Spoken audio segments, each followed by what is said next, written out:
Have you ever wondered how your tomatoes get to the grocery store or given much thought to the people who pick them? Lupe Gonzalo, a former farm worker herself, thinks about it all the time. Son cosas que muchas veces There are things you don't want any worker to go through, so that's why you fight for change, to create a better future for people who come after you. Así que, boycott! Wendy's! Boycott! Wendy's!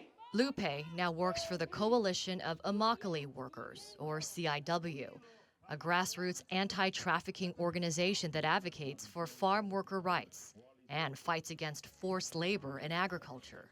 They just wrapped up a 2-week campaign against Wendy's, one of the biggest fast food restaurants in the country. Hundreds of CIW members and supporters held protests in cities across the southeastern U.S., calling on people to boycott the fast food giant. For more than a decade, the CIW has used boycotts and protests like this one to pressure companies to sign on to its Fair Food program. We launched the campaign for Fair Food in 2001. So it's been 16, 17 years of working to bring retailers in. Greg Asbed is one of the co-founders of the CIW. He says they targeted the biggest fast food chains first, going after them one at a time. The first campaign took 4 years to get Taco Bell on board. The second campaign took 2 years to get McDonald's on board. The third campaign took 1 year to get Burger King on board. I think Subway was a very quick sort of 1 month process. So you can see there was a way that it was unfolding. Those restaurants all signed an agreement with the CIW, pledging to purchase tomatoes only from farms that follow a strict code of conduct to protect worker rights.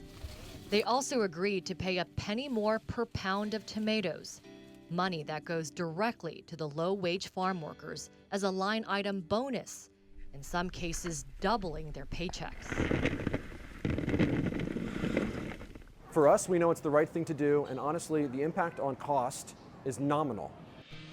When it comes to the major grocery chains, Whole Foods Market was the first to sign on in 2008. What you get is greater transparency to understanding how your food is produced that you're offering to your customers, and the assurance that you're making life a little easier, a little better for the people who do the hard work to produce the food that we're selling.